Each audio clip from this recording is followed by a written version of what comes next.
Welcome back नाज़रीन। JIT की report पेश होने के बाद इमरान खान ने एक धुआंधार तकरीर की और वो तमाम यादें जो पुरानी जो एक दो दिन पहले वो खामोश थे वो बिल्कुल ताज़ा कर दी और जलती पे तेल का काम किया। इमरान खान साहब मौके की तलाश में रहते हैं और आज यहाँ JIT की रिपोर्ट पेश हुई और यहाँ खान साहब मुतहरिक हो गए, एक्टिव हो गए और कहने लगे जी ये वही तमाम चीज़ें हैं जिनका मैं जिक्र कर रहा था। तो खान साहब की बातें में कितना दम, कितनी सच्चाई दिख रही है आपको? देखो, खान साहब फ़ायदा उठाएंगे। अच्छा, खान साहब एडवांटेज उठाते हैं और मुस्लिम लीग नवाज इतने मैच्योर सियासतदानों के साथ डरे हुए क्यों हैं इनसे? नहीं, मैच्योर सियासतदान है ना मुस्लिम लीग। इमरान खान तो बच्चा टीम है ना। नहीं, खान बच्चा है, लेकिन उसके आप ये देखो, बावजूद मैच्योर टीम, छोटी टीम से डरी हुई है। डरी हुई है और 4 साल उन्होंने ही डराया। जैसे ही वो JIT खत्म हुई, इमरान खान शाम को आ गए मजमा लेके और वही नश्तर के तीर मुस्कुरा के, यानी तंजिया जो कुछ कह सकते थे वो उन्होंने मुद्दा बयान कर दिया। अच्छा, क्रेडिट जाता भी है? नहीं जाता तो है, लेकिन आप ये देखो ना, जब इतने मैच्योर लोग हो तुम लोग, तुमको रिएक्ट नहीं करना चाहिए था फौरन। सही, ठीक है, आप उसको अहमियत दे देते हो तो फिर वो तो और अच्छा, लोग कहते हैं ये सही कह रहा है। यानी वो लीडर हो या ना हो ये बना देते हैं। ये बनाते हैं। ये मैं बता रहा हूँ ना, लीडर तो इन्होंने ही बनाया। सही, सरदारी साहब इल्जाम कहीं और लगता है। हाँ, इल्जाम तो कहीं और लगता है। जनरल पाशा, अगर मैं खुल के बात करता हूँ, उन पर लगता है जनरल पाशा कोई रोल नहीं है। मैं बता रहा हूँ कोई रोल नहीं है। रमन डेविस से उनको भी मरवा रहे थे जनरल पाशा को। खैर, अब मुझे बताओ, ये जो आज प्रेस कॉन्फ्रेंस कर रहे हैं, ये फिर लोग हंसेंगे इनके ऊपर। एक ये इन्होंने एक ब्लेंडर किया था जब वो JIT का फैसला आया था 3-2 का, जिसमें 2 पेपर में पप्पू फेल हो गया था और 3 में सप्ली में था या शेख रशीद। मैं नहीं कह रहा, शेख रशीद ने कहा था। तो उस वक्त इन्होंने मिठाई बांटी थी, याद है?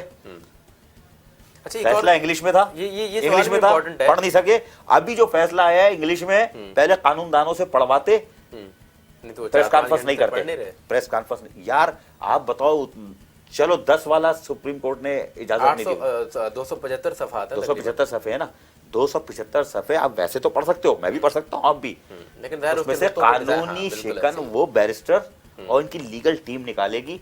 मैं नहीं समझता 4 घंटे में वो निकाल के आपने प्रेस कॉन्फ्रेंस जो अभी की गई नहीं करनी चाहिए। अबलस वक्त है और इमरान खान के रिएक्ट में फिर बदवासी है।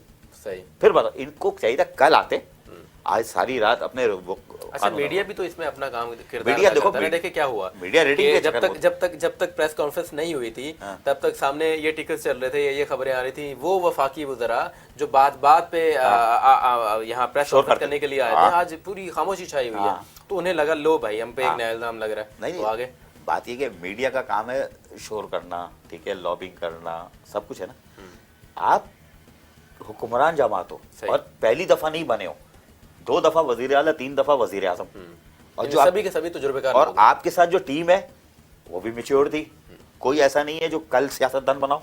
अच्छा, एक और चीज भी इन्हें अचानक से याद आ गया कि ये 4 लोग हैं, ये 3 लोग हैं जिन्होंने JIT को मुतनाज़ा बनाया, इमराननामा बना दिया। ये पहले दिन एतराज, यही चीज है, ये बिल्कुल सही सवाल कह रहा हूं, जब बिल्कुल रिपोर्ट आ चुकी है। जब पहले दिन आपको उठाना चाहिए था, पहले दिन। अच्छा, इन्होंने बीच में उठाया था ना, याद है? बिलाल पेश की थी जो कि वो बिलाल रसूल पर सुप्रीम कोर्ट ने मुस्तरद कर दिया था। मैंने उस वक्त भी कहा था, देखो वहाँ 2 आदमी बैठे हुए। सही, जैसे यहाँ बैठे होते ना फरिश्ते, वो फरिश्ते वहाँ भी बैठे हुए थे। सही, गुनाह सवाब लिखने वाले, ISI MI। आप क्या समझ रहे हो? मैं उस वक्त ये जुमला कहा था कि ISI यही काम कर रही है। नहीं, वो JIT पे भी नजर रखी हुई। सही, उनको अपने इदारे को पूरी रिपोर्ट देनी होती है। ये नहीं देनी होती कि इन्होंने हुसैन नवाज ने ये जवाब दिया, उन्होंने ये दिया, वो लिख के दे गए। वो कहते हैं JIT का रवैया कैसा था, उन्होंने अपने इदारे को ये भी दिया, किसी के साथ नाइंसाफी ना हो। उनका फर्ज है। ISI MI का जो बंदे थे उन्होंने ये रिपोर्ट भी दी होगी कि वाजिद रियाज साहब ने ये सवाल क्वेश्चन गलत किया था, यह लहजा इनका सही है, ये रिपोर्ट में भी लिखा होगा जो उन्होंने अपने इदारे को दी होगी। तो यार ये नहीं समझो कि वो लोग बेवकूफ थे। अच्छा, आप उनको भी हिट कर रहे थे आखिर वक्त तक। किसी सियाने ने बोला कि नहीं, तो अभी आपने बोल दिया वो 4-4-4-4। अबे असल 2 वही हैं। अच्छा, उन 2 का नाम अभी डर रहे हैं, अब डर रहे हैं इसलिए कि जिस वक्त JIT का फैसला आया, गुज़िश्ता 30 दिनों से लिया, सुनो ना, हाँ ले रहे थे, अभी 4 का ले रहे थे। क्यों ले रहे हैं 4 का? JIT का फैसला ये जो आया है, रिपोर्ट पेश हुई है और सुप्रीम कोर्ट ने 1-2 को लटकाया, सजा दी फौरी, जो अपने ऊपर दाग नहीं लगने दिया। जफर इजाजी केस और ये तस्वीर लिख पे कहा बंदे को निकालो और हुकूमत को तुम कमीशन बना लो। लग यूं रहा था अब एतराज नहीं दब जाएगा। सुप्रीम कोर्ट दबा सकती थी ना। सही, सुप्रीम कोर्ट ने कहा मैंने तो बता दिया, फैसला दे दिया। तो सुप्रीम कोर्ट आज ने कहा कमीशन आपको बनाना है, बिल्कुल बनाओ, और जो भी है उसको सामने लाओ। यानी जो भी है, आप गवर्नमेंट का फर्ज है कमीशन बना के उस बंदे को सामने लाए। अच्छा, कतरी खत इसमें शामिल नहीं है, देखा ये जाता है। सही किया। देखें, गुजारिश ये है कि जब कोई अक्यूज होता है اور ڈاؤٹ آف بینیفٹ کے تحت اکیوزڈ کو اس کا فائدہ دیا جاتا ہے. اب آپ نے قطری خط جو منی ٹریل تھی وہ اس میں شامل نہیں کی, تو فائدہ تو پھر اکیوزڈ کو نہیں ہوگا, نہیں کرنی ہوگا. چاہیے, نہیں کرنی چاہیے نا. دیکھو سپریم کورٹ کے 5 ججز نے اس ہیئرنگ کے دوران اس کو ردی کا ٹوکری میں کہا تھا کہ ردی کا ٹوکری, ٹھیک ہے, سپریم کورٹ نے کہا تھا کہ نہیں بھائی وہ کچھ نہیں. آپ کو 2 خطوط, اس وقت 2 خطوط آ چکے تھے اس سپریم کورٹ کی ہیئرنگ کے دوران, 2 آئے ہیں جی آئی ٹی کی ہیئرنگ کے دوران, ہے نا. تو اس 2 خطوط کے ساتھ آپ کو اعتراض, 3 خط ٹوٹل موصول ہوئے ہیں. ہاں 4 ہو گئے نا, 4 ہو گئے, ایک اور آیا, 4 آئے, 4 آئے. تو 2 اس وقت آئے تھے, 2 اس وقت آئے. چلو 2 میں تو ہم گچا کھا گئے, سپریم کورٹ نے ردی کی ٹوکری.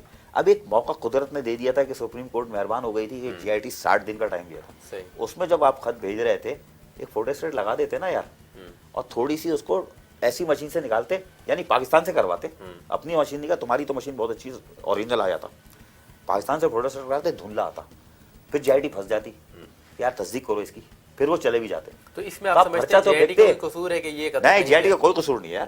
جی آئی ٹی قطری شہزادے کو آنا چاہیے تھا.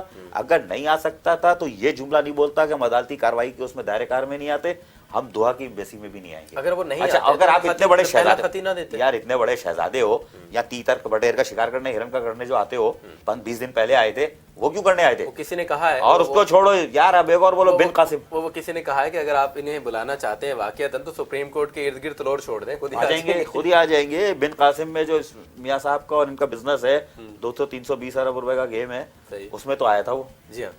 اور یہ میرے خیال میں قطری یہی شہزادے ہیں جن کی کمپنی کو ٹھیکہ بھی دیا ہوا ہے. پاکستان سپورٹ کر رہا ہے کس کو؟ سعودی عرب کو. جی ہاں, دونوں کو. میں نہیں, قطر کو نہیں کر رہا مجھے, اب میں بتا رہا ہوں نہیں کر رہا, نہیں پاکستان یہاں پر ایک ٹاپک ایک الگ ہو جائے گا. ٹاپک الگ نہیں ہوگا بھائی. وہ جاسم جو ہے نا آپ کا شہزادہ, آپ یہ کہہ رہے ہیں اس وجہ سے وہ نہیں, سنو, جاسم جو ہے اس کو اپنی گورنمنٹ نہیں مانتی, وہ کہتی ہے 2 نمبر ہے, اور اس کے وزیر خارجہ کو اسٹیٹمنٹ دینا پڑا تھا جب سپریم کورٹ کی سماعت ہو رہی تھی, ہمارا ان ڈیلنگ سے کوئی واسطہ نہیں ہے. سے علاوہ ایک آخری ایک اہم سوال جو ہے, میں پورا ٹاپک بنانا چاہتا ہوں مگر وقت کی کمی کے باعث صرف ایک سوال کروں گا کہ سندھ حکومت میں خاص تبدیلی کی جا رہی ہے, آئندہ کے لیے فریال تالپور کو یہاں کی وزیر اعلیٰ بنانے کی باتیں ہو رہی ہیں. آپ یہ سمجھتے ہیں کہ پہلے صرف مداخلت کے الزامات تھے, اب پورا اختیاری دیا جا رہا ہے, کہاں تک درست ہو گئے؟ دیکھو یہ پی ایس پارٹی کا بہت بڑا بلینڈر ہوگا, اور یہ ابھی خبر آئی ہے, لیکن میں نہیں سمجھتا فریال تالپور وزیر اعلیٰ بننے کی کوشش کریں گی, کیونکہ جو چیزیں تبدیل ہو رہی ہے ہر چیز میں, تو وہ اپنا اختیار دکھاتی ہے, کیسے نہیں بنے گی؟ کیا چیز؟ تمام وزراء کو یہ شکایت ہے, وزراء وفاق کے جتنے ادارے ہیں اس میں جو انٹرفیرنس ہے سب انہی کی ہے. تو پھر فریال تالپور, وہ ایک پاکستان میں نوٹ چلتا ہے قائد اعظم کا, اور سندھ کے اندر ساری حکمرانی چلتی ہے فریال تالپور صاحبہ کی, ٹھیک ہے, ان کی چلتی, اس کے بغیر ہل نہیں سکتا, ایک افسر نہیں لگ سکتا. صحیح. فریال تالپور کے بغیر ماننا یہی ہے کہ سندھ حکومت میں ایک افسر بھی نہیں لگایا جا سکتا. پہلے صرف مداخلت تھی, اور اب چیزیں یہ سننے میں آ رہی ہیں کہ انہیں پورے کا پورا اختیار دیا جا رہا ہے. دیکھا یہ جائے گا کہ سندھ حکومت کے لیے یا سندھ کے باسیوں کے لیے یہ فیصلہ کتنا مفید یا نقصان دہ ہوگا. اگلے پروگرام تک کے لیے اپنے میزبان عرفان ملک اور عزیز عارف صاحب کو اجازت دیجیے گا. اپنا خیال رکھیے گا. اللہ حافظ.